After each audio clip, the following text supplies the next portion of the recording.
किसी भी आंदोलन की एक विशेषता होती है कि वो आंदोलन कुछ नेता तैयार करता है, चाहे स्वतंत्रता संग्राम का आंदोलन रहा हो, जेबी क्रांति रही हो, अन्ना आंदोलन रहा हो या आज किसान आंदोलन हो। इसमें नेता तैयार हुए। और यदि मैं किसान आंदोलन की बात करूं तो किसान आंदोलन ने भी कुछ ज़मीनी नेता तैयार किए हैं। उनमें से एक नाम उभर कर आया है हरिंदर ताऊ। भले ही नेशनल मीडिया ना दिखा रहा हो, लेकिन यूट्यूब चैनल लगातार इनकी बेबाकी को लगातार दिखाते हैं। और मैं आज हरिंदर ताऊ से ही बात करता हूं इस किसान आंदोलन के बारे में, जो ट्रैक्टर मार्च निकाला जाना था उसके बारे में, और 4 तारीख को जो संयुक्त किसान मोर्चा की मीटिंग है उसके बारे में। हरिंदर जी, ये बताइए कि अचानक ऐसा क्या हुआ कि ट्रैक्टर मार्च स्थगित करना पड़ा? देखिए, सबसे पहले तो मैं आपके दर्शकों का धन्यवाद करता हूं जी। और दूसरी बात, एक पहला जो सवाल था जी जो आपने किया, हरिंदर नेता जी नेता नहीं है। जी हरिंदर किसान था, जी किसान है, जी किसान रहेगा। जी। तो नेता तो ना हम पहले थे ना आज है। जी जी नेता तो हमारे सेनापति राकेश टिकैत जी भी नहीं है। जी जी जी और जो नेता बनेगा जी। वो देश को लूट लेगा। जी। तो हमें नेता बनना ही नहीं। तो नेताजी तो सुभाष चंद्र बोस भी थे। क्या वो क्रांतिकारी थे? तो वो तो मैं क्रांतिकारी तो यदि मैंने आंदोलन की बात करी तो उसी नेता की बात करी। वो आंदोलन करने वाले थे, नेताजी सुभाष चंद्र बोस। वो एक उन्होंने अपनी सेना बनाई थी। जी हमने थोड़ी सेना बना रखी है। जी। वो देश को आज़ाद कराने के, अंग्रेजों से आज़ाद कराया था। तो क्या भारतीय किसान यूनियन सेना का रूप नहीं है क्या? नहीं। जी बताओ किस हमारी सेना पे किस पे हथियार है? जी वहाँ तो हथियार थे। जी। और सेना बिना हथियार के कैसे लड़े? अच्छा, चलो छोड़िए, ट्रैक्टर मार्च के बारे में बताइए कि अचानक स्थगित कैसे करना पड़ा? देखिए, ये आंदोलन के पार्ट हैं। जी हम कब आंदोलन करेंगे, जी कब उसमें कौन सा मोड़ लाना है, जी कैसे हमें करना है, जी ये हमारे 40 जो जत्थेदार है संयुक्त किसान मोर्चा के अंदर, जी वो डिसाइड करते हैं। जी इसके हमारे आंदोलन की एक रणनीति है। अपनी रणनीति के हिसाब से चलते हैं। ना हमें सरकार की रणनीति बतानी है, ना हमें किसी और को बतानी है। आपके नेता राकेश टिकैत ने बोला था कि हम बिना अनुमति के ट्रैक्टर मार्च निकालेंगे। ये बात है प्रधानमंत्री के किसान कानून वापस करने के बाद की। और उन्होंने ये भी बोला था कि किसान कोई आतंकवादी नहीं है, अफगानिस्तान से कोई आवा आतंकवादी नहीं है, किसान है जहाँ चाहे वहाँ जा सकता है। उसके बाद में ये निर्णय हुआ है। मैं इस बारे में पूछना चाह रहा हूँ। देखिए, पहली बात तो कल संसद का सत्र शुरू हो रहा है जी। और जब लोग कहते थे कि ये मोदी है, जी पीछे नहीं हटता है, जी जो कर दिया उसे वापस नहीं लेता है, जी तो हमने भी कहा था जी कि ये तो पैदाइशी जिद्दी किसान है जी जी जी और हमारी जिद के आगे जी तो मुगले नहीं डटे, जी अंग्रेज नहीं डटे, जी तो ये मोदी क्या डटेगा। जी। और अपनी जिद के सामने हमने उसे पीछे हटना सिखा दिया। जी और रही 4 तारीख के ट्रैक्टर मार्च की बात, जी ट्रैक्टर मार्च होना था, जी। लेकिन कल संसद का सत्र चलेगा। जी। उन्होंने एक बात रखी है, जी पहले उसे पूरी होने दो। 4 तारीख को हमारी फिर मीटिंग है संयुक्त किसान मोर्चा की। ना हम कहीं जा रहे, ना हमारा किसान कहीं जा रहा, ना आप जा रहे, ना सरकार जा रही। 4 तारीख को निर्णय लेंगे फिर कोई बड़ा। ऐसी खबरें आ रही हैं कि पंजाब के जो जत्थे हैं उनमें से कुछ जत्थों का ये कहना है कि हम जो आंदोलन कर रहे थे वो इन कानून की वापसी के लिए कर रहे थे। कानून वापसी हो गए हैं, एमएसपी से उन्हें कोई लेना देना नहीं है। कहीं ऐसा तो नहीं कि पंजाब के किसान कमज़ोर पड़ रहे हों इसलिए निर्णय लेना पड़ा हो? देखिए, ये ऐसी खबर आ रही है भाई साहब, हमें आज तक मीडिया के सूत्रों का पता नहीं चला। क्योंकि 26 नवंबर 2020 से रोज हम मीडिया की बात सुनते हैं कि सूत्रों के हवाले से खबर आ रही है कि आंदोलन खत्म होने जा रहा है, सूत्रों के हवाले से खबर आ रही है कि आंदोलन में ये होने जा रहा है। कुछ नहीं हुआ, वैसा का वैसा ही है। तो ये इस आंदोलन को बदनाम करने की और सबसे बड़ी साजिश जो इसमें आंदोलन में होती है, जो मीडिया जिन्हें हम चाटुकार मीडिया कहते हैं, वो और सरकार के कुछ नुमाइंदे, वो ये चाहते हैं कि किसी भी तरीके से इन किसानों में फूट पड़ जाए कि सरदार जो हैं वो अलग हो जाएं, सरदार और नॉन सरदार में लड़ाई करा दें हरियाणा और पंजाब में लड़ाई करा दें जो पहले से करा के आए थे। हम लोगों में एक भाईचारा बहुत बड़ा बना है। तो ये सब तोड़ने की साजिश है ना। हमारा कोई जत्थेदार 500 से ज़्यादा संगठन है, एक भी जो हमारे संयुक्त किसान मोर्चा में एक भी संगठन के किसी पदाधिकारी का बयान दिखा दो तो मान लेंगे हम। ये बताइए कि आगे की आपकी रणनीति क्या है? देखिए, रणनीति बताई नहीं जाती। जब लड़ाई के मैदान में उतरते हैं तो अगर हमने अपनी रणनीति बता दी तो सामने वाले को पता चल जाएगा। अच्छा, इस किसान आंदोलन की सबसे बड़ी एक खासियत बताइए आप।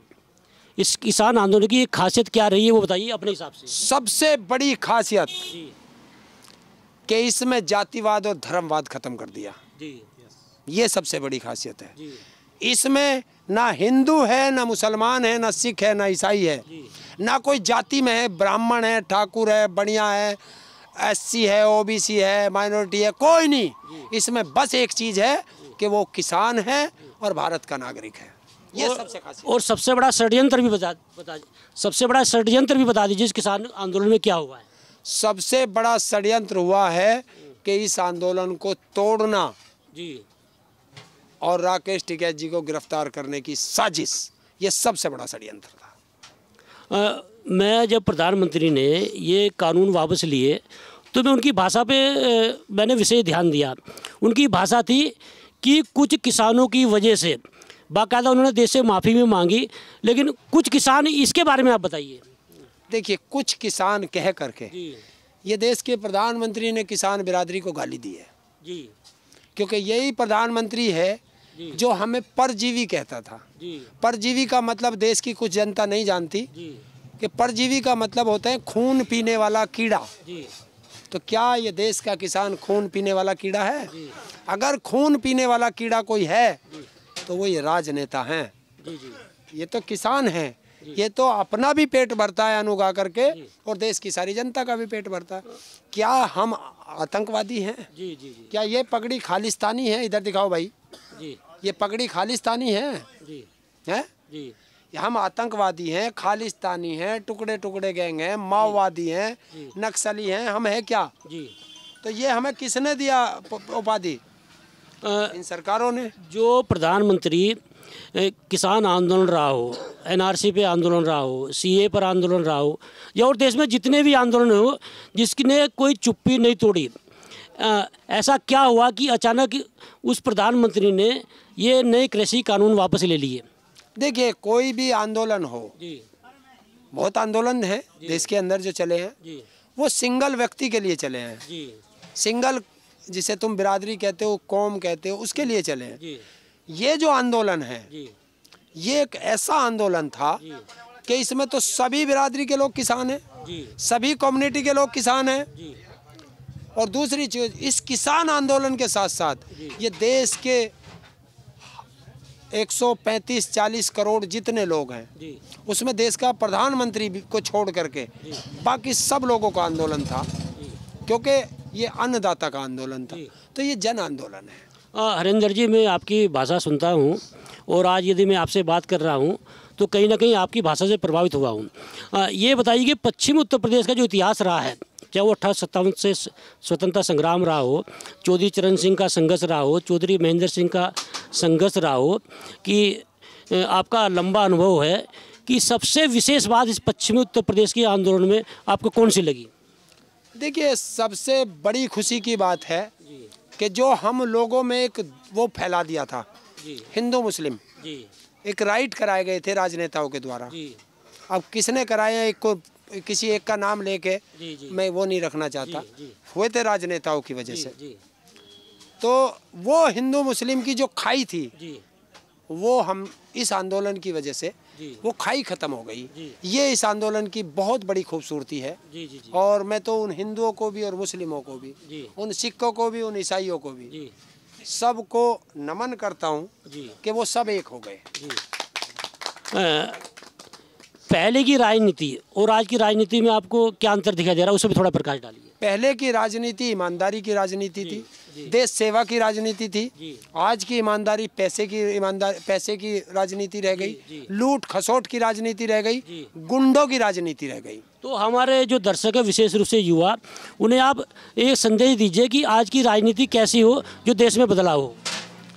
देखिए, ना जाति ना धर्म, ना रिश्तेदार, ना भाई, ना भतीजावाद, इस पे वोट मत करना। अपने मुद्दे उठाना, बेरोजगार हैं अपने रोजगार का मुद्दा उठाओ, शिक्षा का उठाओ, स्वास्थ्य का उठाओ, महंगाई का उठाओ, इस किसान का उठाओ, महिलाओं के स्वाभिमान का उठाओ, उनके सम्मान का उठाओ, उस पे वोट देना। जाति धर्म पे वोट मत देना। आज की तारीख में मीडिया पे बड़ी उंगली उठ रही है और मैं आपसे पूछना चाहता हूँ, आज का जो मीडिया है आप उसे किस रूप में ले रहे हैं? देखिए, देश के अंदर मीडिया नहीं है जी। अगर मीडिया मजबूत होता जी और विपक्ष मजबूत होता, जी मतलब विपक्ष मजबूत होता और मीडिया निष्पक्ष होता, जी, तो इस किसान को 1 साल तक यहाँ जमीन पे नहीं लौटना पड़ता। आगे जो इस अगले साल जो उत्तर प्रदेश में विधानसभा चुनाव होने हैं, उन्हें आप किस रूप में देख रहे हैं? देखिए, वो वैसे तो डिसाइड जनता ही करती है। जी जी जी। देखिए, ये किसान दुखी है 1 साल से, क्या ये वोट देगा? जी। रोज बेरोजगारों पे लाठियां बरस रही हैं, क्या वो वोट देगा सरकारों को? महिलाओं की रोज आबरू लूटी जा रही है, बच्चियों की इज्जत लूटी जा रही है, क्या वे वोट देंगे? महंगाई, ये मोदी जी कहते थे बहुत हुई महंगाई की बार, अब की बार मोदी सरकार। तो अब देश की जनता कह रही है बहुत हुई महंगाई की मार, अब कभी नहीं मोदी सरकार। मैं लगातार आम आदमी से भी बात करता हूं और मेरा प्रयास ये होता है कि कम से कम लोगों की राय जानी जाए। ऐसे बहुत लोग हैं जो मोदी सरकार के समर्थक भी थे और वो मानते हुए कि मोदी सरकार सही काम नहीं कर रही है, लेकिन उनका कहना है कि देश में विकल्प नहीं है। तो इस बारे में आप थोड़ा प्रकाश डालिए। देखिए, जब ये क्या होता है राजनेता, जब ये फेल होने लगते हैं तो ये मुद्दों से ध्यान भटकाने का एक तरीका होता है, क्योंकि देश की जनता भोली होती है, वो जरा सी देर में बहक जाती है। तो अब इन्हें कोई और मुद्दा नहीं मिला। मैं कह रहा हूँ विकल्प कौन है, आप बने, ये बने, ये बने, मुझे इस बात से कोई वास्ता नहीं है। हमें शिक्षा की बात करनी है, हमें स्वास्थ्य की बात करनी है, हमें रोजगार की बात करनी है, हमें महंगाई की बात करनी है, हमें किसान की बात करनी है, हमें महिलाओं की बात करनी है। अरे मुद्दों पे आओ। 7-7.5 साल में मोदी जी आपने क्या किया, उस मुद्दे पे आओ। 5 साल में योगी जी आपने क्या किया, उस मुद्दे पे आओ। और ये क्या करते हैं, देश की जनता का टैक्स का पैसा एडवर्टाइजमेंट में लगा रहे हैं। अभी आपने देखा होगा, पहले एक एडवर्टाइजमेंट किया इन्होंने अखबारों में, जब दिखाया कि ये उत्तर प्रदेश के हाईवे ऐसे हैं और फैक्ट्रियां ऐसे लग रही हैं, वो हाईवे का पता चला वो तो बंगाल का था, फैक्ट्री का पता चला कि वो तो अमेरिका की फैक्ट्री थी। परसों मोदी जी आ गए एयरपोर्ट का वो करने, तो एयरपोर्ट में जो देखा गया, जो तस्वीर इन्होंने जारी की, वो चीन का था। तो इनका अपना क्या था?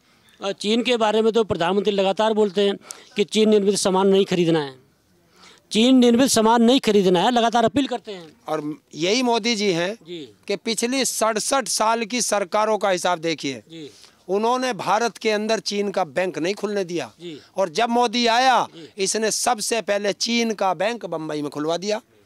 और दूसरी चीज, जहां आप बैठे हैं, यहाँ सराय काले खां से जो मेरठ ये रेलवे लाइन जा रही है, इसकी टनल का ठेका चीन की कंपनी को दिया गया। मतलब हम 2 अन्य की लड़ी ना लगा ले दिवाली पे, और ये अपने रिश्तेदारों को चीन को ठेका दे दें। मतलब खुद जो है वो सस्ता सामान खरीदेगी सरकार, लेकिन जनता को नहीं खरीदने देगी। सस्ता कहाँ है, महंगा कहाँ है ये तो, क्योंकि कमीशन भी तो आवे है, कमीशन खोरी। हरेंद्र जी, निश्चित रूप से आपने अच्छी बात करी। ये बताइए कि जो उत्तर प्रदेश में चुनाव है, विशेष रूप से पश्चिम उत्तर प्रदेश में ये बोला जाता है कि पश्चिम उत्तर प्रदेश का किसान जो है वो सरकार बनाता है और बिगाड़ता है। तो इस बार पश्चिम उत्तर प्रदेश का किसान उत्तर प्रदेश के विधानसभा चुनाव में क्या करने जा रहा है? खदेड़ा करेगा ये तो जी, इसका तो मन बना के बैठा है। मतलब इस बार बीजेपी की सरकार नहीं बननी है? नहीं बननी। देखिए 3 डिजिट में उसकी सीट नहीं आएंगी। गाजीपुर बॉर्डर से हरिंदर ताऊ और बड़ी जिम्मेदारी के साथ बोल रहे हैं कि इस बार उत्तर प्रदेश में योगी सरकार की वापसी नहीं होनी है। उसका बड़ा कारण वो ये बता रहे हैं कि पश्चिमी उत्तर प्रदेश का किसान जो सरकार बनाता और बिगाड़ता है, इस सरकार से नाराज़ है। हरिंदर ताऊ से हमारी विस्तार से बातें हुई। आज इस कार्यक्रम को हम यहीं विराम देते हैं। नमस्कार।